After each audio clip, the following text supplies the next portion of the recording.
नमस्कार दोस्तों। मैं आज फिर आपके साथ हूँ इंग्लिश स्पीकिंग की 16वीं क्लास लेकर। कल हमने सीखा था सारे टेंसेस की समरी और जहाँ तक मैं समझता हूँ आप लोगों ने उस क्लास से काफ़ी कुछ सीखा होगा। आपको कहीं कोई प्रॉब्लम आ रही है तो कमेंट बॉक्स में मैसेज डाल सकते हैं ताकि मैं आपकी वो प्रॉब्लम सॉल्व कर सकूँ और मेरे से डायरेक्टली भी कनेक्ट हो सकते हैं। एक बार वीडियो शुरू करने से पहले एक बार फिर आपसे रिक्वेस्ट करना चाहूँगा कि मेरे चैनल को ज़्यादा से ज़्यादा सब्सक्राइब कीजिए, अपने फ्रेंड्स को शेयर कीजिए ताकि उन लोगों तक भी मेरी आवाज़ पहुंच सके जो मेरे को सुनना चाहते हैं। चलिए चलते हैं आज की क्लास। आज की क्लास में आपका एक टेस्ट होगा, छोटा सा टेस्ट, और आप वहाँ पर अपने आप को समझने की कोशिश कीजिए कि आप कहाँ तक सीख पाए हैं, कहाँ पर सही है और कहाँ पर गलत है।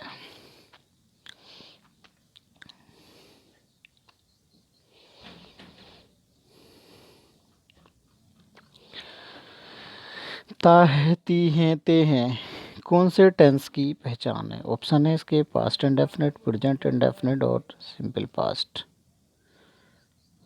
आंसर ढूंढने की कोशिश कीजिए। अभी थोड़ी देर में मैं आपको आंसर बताने वाला हूँ।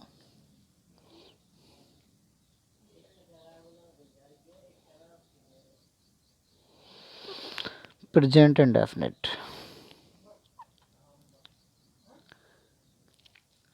आईएनजी किस टेंस में लगता है?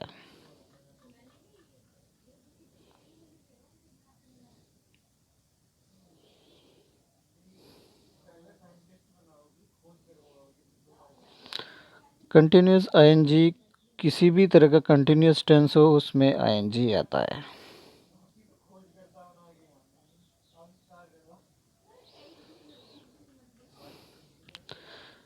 राम जा चुका है, इस टेंस में वर्ब की कौन सी फॉर्म लगेगी?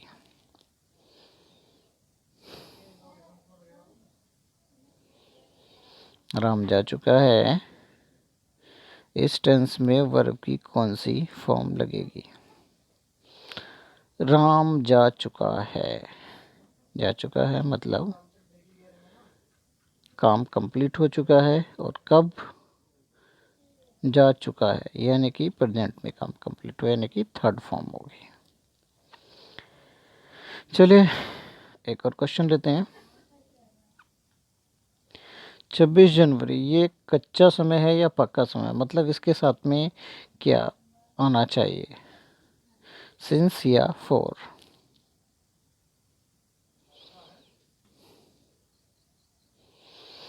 ये पक्का समय है, क्योंकि पक्का समय इसलिए है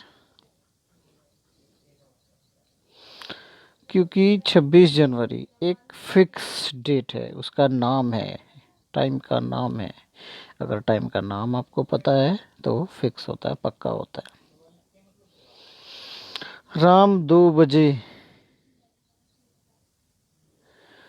से पढ़ रहा है, राम 2 बजे से पढ़ रहा है, ये कौन से काल का वाक्य होगा? पढ़ रहा है, देखिए काम का जारी होना है मतलब कंटिन्यूस तो है। अब किसका कंटिन्यूस है? रहा है, यानी कि प्रेजेंट कंटिन्यूस है। चलिए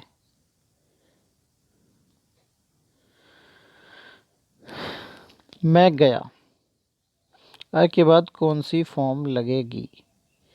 मैं गया यानी कि कौन सा? यहां से आभास हो रहा है कि ये पास्ट का वाक्य है।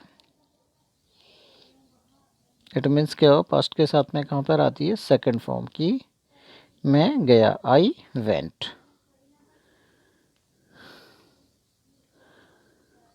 गो की सेकंड फॉर्म लगेगी। आई के साथ वाज लगता है या वर?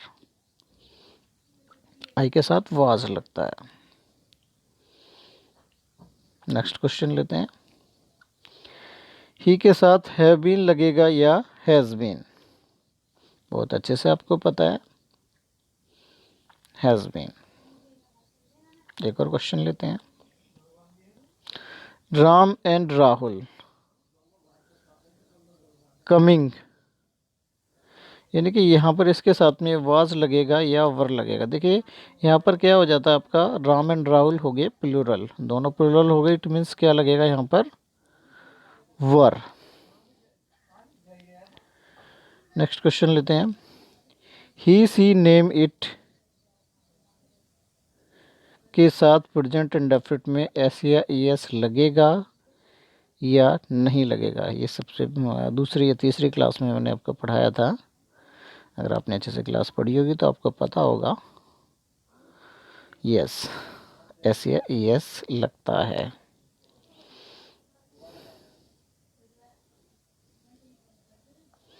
आई डिड नॉट वेंट, ये सेंटेंस सही है या गलत है।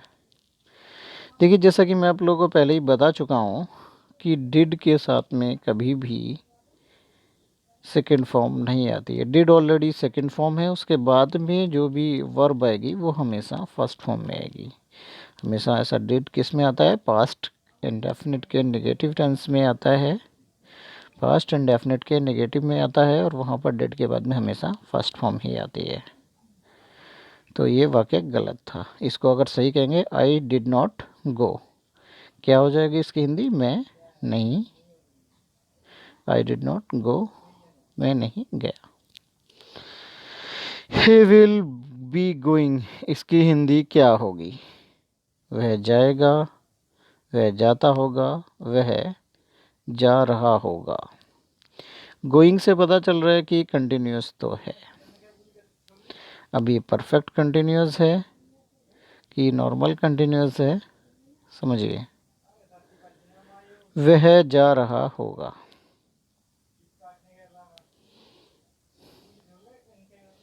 ही हैड गॉन, कौन से टेंस का वाक्य है, he had gone, third form है, हैड के साथ में थर्ड फॉर्म मीन्स परफेक्ट होता है, और परफेक्ट और हैड के साथ में यानी कि पास्ट परफेक्ट हो गया।